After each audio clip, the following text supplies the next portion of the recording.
ఖానాపురం హవేలీ పూలే అంబేద్కర్ అధ్యయనం వేదిక ఆధ్వర్యంలో కల్లేపల్లి గోపాలరావు అధ్యక్షతన భారత రాజ్యాంగ అమలు దినోత్సవ సభను నిర్వహించారు. ఈ సభకు ముఖ్య అతిథిగా హాజరైన రాజుగారు మాట్లాడుతూ, భారత రాజ్యాంగాన్ని రాయకుండా ఆనాటి గాంధీ, నెహ్రూ, పటేల్ ఎంతో ప్రయత్నం చేసినా అంబేద్కర్ వారిపై పెద్ద యుద్ధమే చేసి రాజ్యాంగ పరిషత్తులోకి వెళ్ళి మన కోసం, మన విముక్తి కోసం తన మెదడు అంతా కరగబోసి మనకు గ్రంథాన్ని ఇచ్చాడు ఆ దేవుడు. ఆ గ్రంథమే భారత రాజ్యాంగం. అందుకే ఇది పండుగగా జరుపుకోవాలని, ఇంకా అంబేద్కర్ ఆశయం మిగిలి ఉందని, అది బహుజన రాజ్యాధికారం ద్వారానే సాధ్యమవుతుందని చెప్పారు.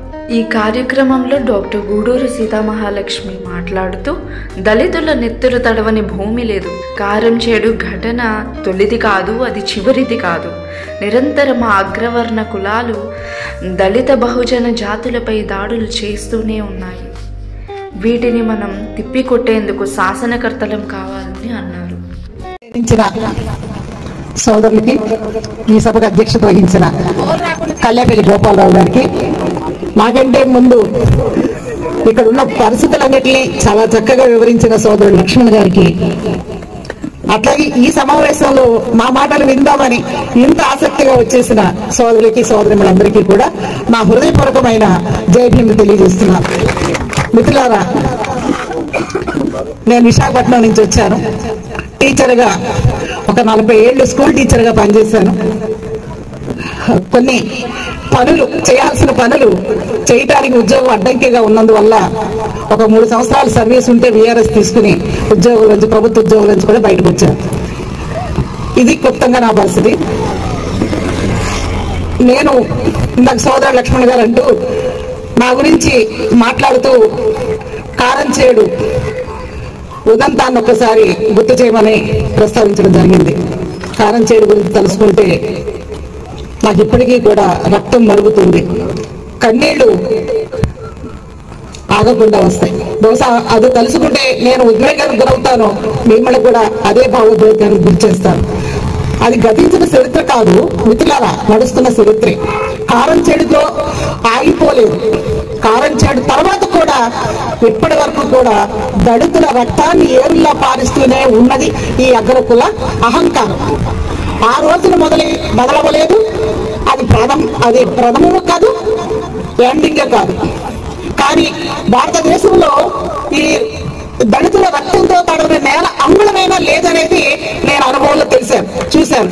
బెంచి వెళ్ళాం, కిలోమీటర్ వెళ్ళాం. కంబాలహల్లి అని చెప్పేసి కర్ణాటక జిల్లాలో ఒక ప్రాంతంలో సజీవ దహనం చేశారు దళితుల్ని. ఆ ప్రాంతంలో ఉన్నాం కొన్నాళ్ళు. కంబాలహల్లి మారణకాండకి కారణాలేంటో ఒక పుస్తకాన్ని తీసుకురాగలిగాం ఆ రోజుల్లో.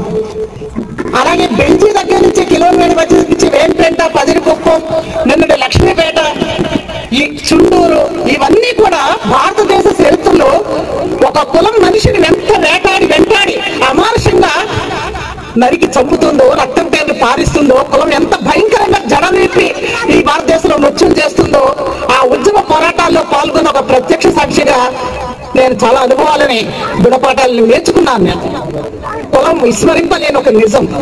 ఈ భారతదేశంలో అట్టడుగున ఉన్న శ్రామిక కులాలు, పీడిత కులాలు ఈ దేశానికి తమ శ్రమశక్తి ద్వారా ఉత్పత్తిని పెంచి ఈ దేశాన్ని నిర్మించిన వాళ్ళు, నాగరికత నిర్మించిన వాళ్ళు, సంపదను సృష్టించిన వాళ్ళు, ఈ దేశానికి అన్నం పెడుతున్న వాళ్ళు, అసంఖ్యాకంగా ఉన్న శ్రామిక జనమందరం కూడా ఎస్సీలుగా, ఎస్టీలుగా, బీసీలుగా, మైనార్టీలుగా కులాల వారీగా మనం విభజింపబడి అత్యల్పంగా ఉన్న ఆధిపత్య కులాలు, అగ్ర కులాలు ఏవైతే ఉన్నాయో, మైనార్టీస్ లో ఉన్న కులాలు 3% లేదా 5% ఉన్న వాళ్ళు ఈ దేశంలో మొత్తం శ్రమని దోసుకున్నారు, సంపదను దోసుకున్నారు, భూముల మీద హక్కులు సంపాదించుకున్నారు, ఆధిపత్యాలు సంపాదించుకున్నారు, రాజకీయ అధికారాన్ని కూడా సంపాదించుకున్నారు. తరతరాలుగా 3000 సంవత్సరాలుగా మనల్ని మనుషులుగా కాకుండా బానిసలుగానే చూస్తున్నారు, ఇంకా చూడాలని అనుకుంటున్నారు. మనం ఇంకా బానిసత్వంలో మగ్గిపోవడానికి సిద్ధంగా ఉన్నామా మిత్రులారా? ఇంకా ఈ తరతరాలు అణిచివేతకు గురవుతూనే ఉంటామా? ఈ దోపిడీకి, హింసకి, అత్యాచారాలకి, అవమానాలకి, కన్నెళ్ళకి పురుస్తా పెట్టాలి చేయాల్సిన అవసరం లేదా మిత్రులారా? ఒక్కసారి ఆలోచించండి. మీరందరూ కూడా చాలా చైతన్యవంతమైన వ్యక్తులుగా, సమాజం పట్ల ఒక అవగాహన ఉన్న వ్యక్తులుగా జరిగిన చరిత్రని, ఎందుకంటే మహనీయుడు అంబేద్కర్ గారు చెప్పారు, చరిత్రను తలుచుకోలేము, చరిత్రను చదవనప్పుడు చరిత్ర నిర్మించలేమని. గతించిన చరిత్ర అంతా కూడా ఈవేళ ఒక అబ్బాయి మన రాంబాబు గారు కుర్రాడు ఇక్కడ మాట్లాడుతుంటే మాకు అందరికీ ఆనందం అవుతుంది. చరిత్రను చదివి వస్తున్నారు, మీరందరూ కూడా తెలుసుకుని వస్తున్నారు. ఇక్కడ మీరందరూ కూడా ఒక్కసారి పిడికిలి బిగిస్తే, కళ్ళు ఎర్ర చేస్తే ఈ వ్యవస్థను మనం మార్చగలం. ఈవేళ మన వ్యవస్థ తల్లకిందులుగా ఉంది, ప్రజాస్వామ్యం తల్లకిందులుగా ఉంది.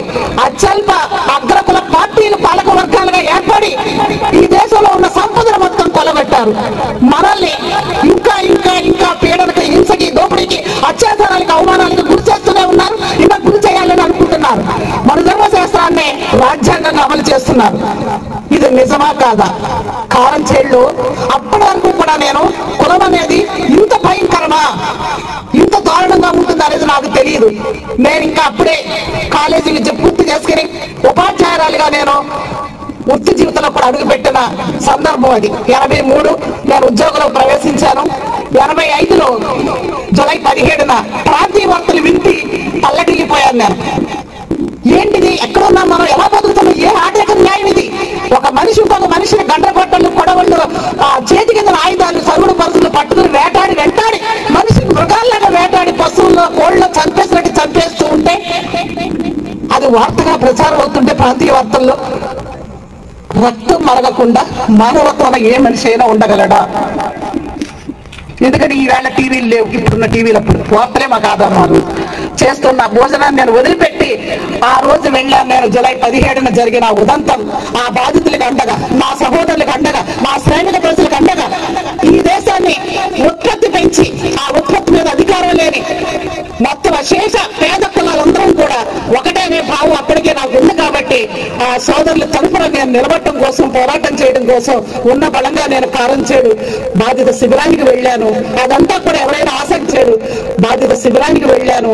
అదంతా కూడా ఎవరైనా ఆసక్తి ఉన్న వాళ్ళు 1.5 గంట ఇంటర్వ్యూ ఉంటుంది నాకు. కారంచేడులో ఏం జరిగింది అనేది మ్యాప్ టీవీ వాళ్ళు ఇంటర్వ్యూ నాది ప్రచారం చేశారు. ఎప్పుడైనా ఆసక్తి ఉన్న వాళ్ళు గూడూరు సీతామహాలక్ష్మి అఫీషియల్ యూట్యూబ్ లో చూడండి. కళ్ళకు కట్టినట్లు నేను వివరించడం జరిగింది.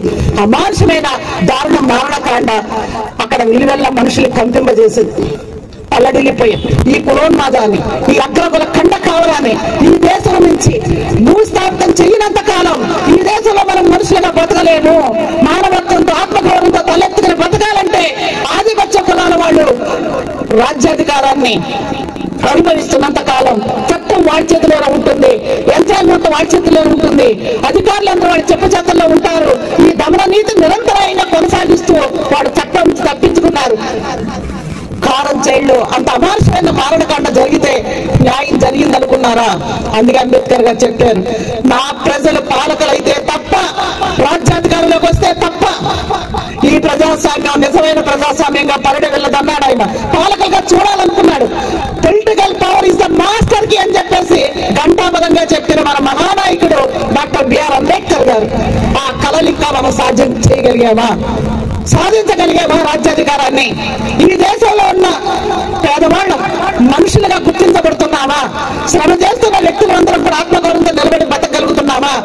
నేను ఒక బీసీ సామాజిక వర్గం నుంచి వచ్చిన నాకు తెలుసు, శ్రమ చేస్తున్న వాళ్ళందరూ కూడా, కష్టజీవులందరూ కూడా ఒక్కటే అని. కానీ మనకు కలవరిస్తున్నారా? ఈ మనుధర్మ శాస్త్రాన్ని అర్థం పెట్టుకుని మనుషులు కులాలుగా విభజించేసి మనల్ని ఏకం కానివ్వకుండా, మన గద్దెనెక్కకుండా, మన బానిసలుగా ఉంచుతూ తరతరాల వాళ్ళ దోపిడీని నిరాకరణంగా కంటిన్యూ చేస్తూ ఉండడానికి ఈ కులాల విభజన పెట్టారే. ఆ కుట్రను మనం బద్దలు కొట్టొద్దా? కష్టజీవుల అందరం ఏకం కావాల్సిన అవసరం లేదా? మిత్రులారా, కమ్యూనిస్ట్ పార్టీలు చూసాం, ఈ దేశంలో ఉన్న అన్ని రాజకీయ పార్టీల్ని చూసాం. ఏ ఒక్కడిలోనూ నిజాయితీ కనపడలేదు, నీతి కనపడలేదు. ఈ దేశంలో కులం పోవాలని, కులం నిర్మూలన కోసం నిజాయితీగా పనిచేసిన ఒక్క రాజకీయ పార్టీ కానీ, ఒక రాజకీయవేత్త కానీ మన దేశంలో కనపడలేదు నాకు. కాబట్టి ఈవేళ నిజాయితీగా నిర్భయంగా చెబుతున్నాను, మనమందరం ఏకమైతే, వివిధ కులాలు ఏకమైతే, అనగానే కులాలందరూ ఏకమైతే ఈ దేశంలో మార్పు మనమే తీసుకురాగలం. రాజ్యాధికారాన్ని మనమే తీసుకోగలగలం. ఆ రాజ్యాధికారం మన చేతిలోకి వచ్చినప్పుడు కారం చేడు కండ కావడంతో దళితులను వెంటాడి చంపిన వాళ్ళకి శిక్షలు వేయడానికి 30 ఏళ్ళు పడుతుందా? అదే రాజ్యాధికారంలో బహుజన జనం ఉన్నప్పుడు, మనం బహుజనుల పరిపాలకులు అయినప్పుడు ఇంత కండ కావడంతో అగ్రకుల పార్టీలు విర్రవీగే అవకాశం ఉండేదా? చుండూరులో మళ్ళీ 5 ఏళ్ళు తిరగకుండానే అంత రక్తాన్ని పారించిన చుండూరు ఉదంతం జరుగుండేదా? వేటంట జరుగుండేదా? పదిరికొప్పం జరుగుండేదా? కంచిగల్ల కోటేసి సజీవ దహనం అయ్యుండేవాడా? లక్ష్మీపేటలో అంత దారుణ మారణకాండ జరుగుండేదా? ఉన్నావ సంఘటనలో ఆడపిల్లను రేప్ చేసి కనీసం ఆ తల్లిదండ్రులు కూడా ఆమె బాడీని పార్థదేహాన్ని ఇవ్వకుండా చంపేశారే పోలీసు పహారాతోడు. అసీబా లాంటి 8 ఏళ్ల అమ్మాయిని గుడిలో పెట్టి మానభంగం చేస్తే ఆ కిరాతకులకు శిక్ష పడిందా? అట్లాగే బ్రిటిష్ బాను 14 మంది కుటుంబ సభ్యులను ఆమె కళ్ళ ముందే ఈ మతోన్మాదులు గుజరాత్ ప్రభుత్వం మోడీ అండతోటి పాశవికంగా దమనకాండకు తెగబడితే ఆ బిల్కిస్ బాను హంతకులకి, ఆ కుటుంబాన్ని చంపిన హంతకులు మంచి పాత్ర కలిగిన వాళ్ళని చెప్పేసి ఈ ప్రభుత్వాన్ని విడుదల చేయటం, సన్మానాలు చేయటం, ఊరేగింపు చేయటం మన కళ్ళ ముందే చూస్తున్నాం. ఇవి దోపిడీ వర్గ పాలకులు కాబట్టి, ఆధిపత్య కులాల పాలకులు కాబట్టి, చట్టం వాళ్ళ చేతిలో ఉంది కాబట్టి, రాజ్యం వాళ్ళ చేతిలో ఉంది కాబట్టి, అధికారం వాళ్ళ చేతిలో ఉంది కాబట్టి నిర్భీతిగా నిర్లజ్జగా వాడు బయటకు రాగలిగారు. ఈవేళ సుప్రీంకోర్టు కొంచెం స్పందించింది కాబట్టి మళ్ళా వాళ్ళు జైలుకు పంపాలని చెప్పేసి ఒక తీర్పు ఇవ్వడం జరిగింది. కానీ మిత్రులారా, ఏ చట్టమైనా, ఏ ప్రభుత్వమైనా, ఏ యొక్క అధికారైనా మనకి న్యాయం చేయడానికి సిద్ధంగా లేడు. ఎందుకంటే అధికారులు మనం లేవు, బానిసలుగా ఉన్నాం, ఇంకా పల్లెతులుగా ఉన్నాం, పీడితులుగా ఉన్నాం. రాజ్యాధికారం లేదే ఏది సాధించలేము. రాజ్యాధికారాన్ని సాధించినప్పుడు మాత్రమే మీరు అంబేద్కర్ గారికి నిజమైన వారసులుగా మనం నిలవగలుగుతాం. అంబేద్కర్ గారి పేరు చెప్పుకోవడానికైనా మనకు అర్హత వస్తుంది. అంబేద్కర్ గారు మన కోసం కాచిన కన్నీళ్లు కానివ్వండి, మన కోసం చేసిన త్యాగాలు కానివ్వండి, మన కోసం ఆయన పడ్డ కష్టాలు కానివ్వండి, అన్నిటికీ కూడా రుణం తీర్చుకోగలిగిన అవకాశం ఒకే ఒక్కటి, ఈ దేశంలో బహుజనుల పాలకులు కావాలి, బహుజన రాజ్యాధికారం కావాలి. బహుజన రాజ్యాధికారం లేకుండా ఈ దేశంలో ప్రజాస్వామ్యం రక్షించుకోలేం, ఆయన రాసిన రాజ్యాంగం రక్షించుకోలేం. ఒక మనిషిని మనిషిగా చూడ నిరాకరించే ఈ బ్రాహ్మణీయ సంస్కృతిని, మనువాద సంస్కృతిని మట్టు పెట్టాలంటే ఒక మనిషికి మధ్య ఉండాల్సిన ఒక మానవీయ సంబంధాన్ని, ప్రేమ సంబంధాన్ని నిలపాలంటే, కులాల అంతరాలు పోవాలంటే, ఒక చట్టాలు చేయగలిగిన స్థితిలో బహుజనులు ఉండగలిగినప్పుడు మాత్రమే సాధ్యపడుతుంది. మిత్రులారా, ఇదే మనం అంబేద్కర్ గారికి ఈ రిపబ్లిక్ డే రోజున, అంటే రాజ్యాంగం అమల్లోకి వచ్చిన రోజున 75 సంవత్సరాల తర్వాత కూడా మన పరిస్థితికి తల్లడిల్లుతూ ఆ మహనీయుడు కళలు కన్నా ఆశలు, కళలు ఏవైతే ఉన్నాయో అవి ఇంకా సాధ్యం కానందుకు, సఫలం కానందుకు చింతిస్తూ, ఓ మహానుభావ, మేము అనైక్యంతో ఉన్నాము, ఇంకా మేము కొట్టుమిట్టాడుతూనే ఉన్నాము, మేము ఇంకా లాల్ నీళ్ళు అంటూ 2 శిబిరాలుగా విడిపోయి ఉన్నాము. శ్రమజీవులు అంటాం కూడా. ఈ లాల్ నీళ్ళు శిబిరంలో ఉన్న వాళ్ళందరూ అంబేద్కర్ ఎట్లయినా, కమ్యూనిస్టులు అయినా పేదలు మాత్రమే, శ్రమజీవులు మాత్రమే, ఉత్పత్తి కులాల వాళ్ళు మాత్రమే. ఈ తమ శ్రమశక్తిని, తమ జీవితాన్ని దారబోసి ఈ దేశాన్ని నిర్మించిన వాళ్ళు, నాగరికత నిర్మించిన వాళ్ళు, అభివృద్ధిని సాధించిన వాళ్ళు. కానీ మేము అభివృద్ధిలో భాగస్వామ్యం కాలేకపోతున్నాం. ఆ అభివృద్ధికి అందరికీ కారణభూతమైన శ్రమశక్తికి చిరునామాగా నిలిచిన దాదాపు 80% ఉన్న ఎస్సీ, ఎస్టీ, బీసీ మైనార్టీలందరం కూడా ఏకతాటి మీదకు వచ్చి ఆ రాజ్యాధికారాన్ని తీసుకున్న రోజు మాత్రమే మేము నిజమైన వారసులుగా, అంబేద్కర్ వారసులుగా, అంబేద్కర్ రాజ్యాన్ని తీసుకొచ్చిన వ్యక్తులుగా మీ ముందు మేము మళ్ళా గర్వంగా నిలబడదాం. మిత్రులారా, మీరు సూర్యాపేటలో ఉన్నా, నేను విశాఖపట్నంలో ఉన్నా, మీరు ఖానాపూర్లో ఉన్నా, ఎక్కడున్నా కానీ భారతదేశంలో పేదల అందరం ఒక్కటే. గుర్తుపెట్టుకోండి మిత్రులారా, పేదల రాజ్యం అంటే మన రాజ్యం, పేద కులాల రాజ్యం. పేదలుగా విడిపోయాం, కులాలుగా విడిపోయామని చింతించకండి. ఇది గొప్ప దేశాన్ని 3000 సంవత్సరాల క్రితమే మనల్ని ఏకం కానివ్వకుండా మనం కళ్ళెర చేస్తే ఆ కుల